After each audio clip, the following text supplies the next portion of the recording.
A tout de suite et Sud Radio à votre service. Bernard Cherki est avec nous. Bonjour, bienvenue. Bonjour, Cécile de Benilus. Vous êtes président de Mondial Tissu. C'est une enseigne leader dans la vente de tissus aujourd'hui. Absolument. Nous avons renforcé notre position même depuis la pandémie. On a aujourd'hui 101 magasins.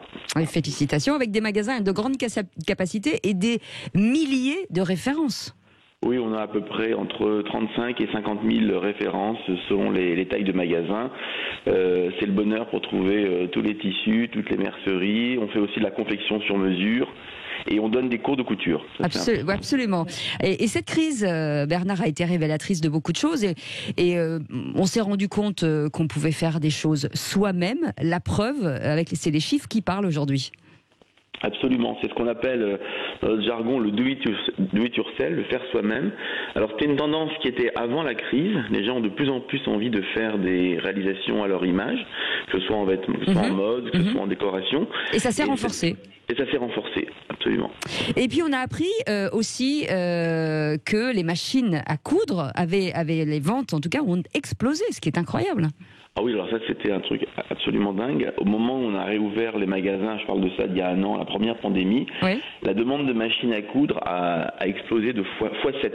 Notre demande a été multipliée par 7.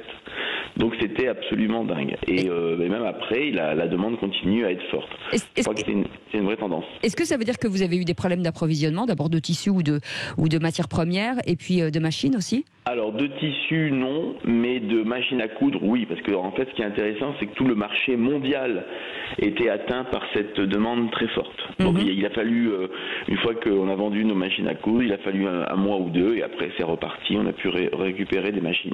Alors il y a quelques années, de nombreuses années, on apprenait à coudre à l'école.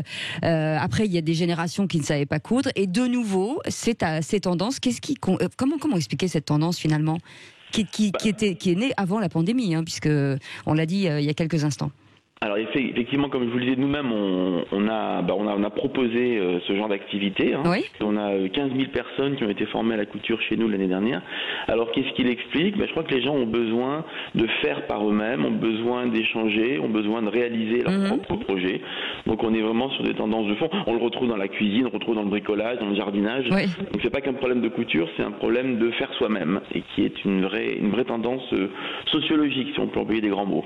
Et cette année, vous fêtez donc votre 40e anniversaire, donc c'est presque une entreprise patrimoniale aujourd'hui, et vous fêtez votre 101e ouverture.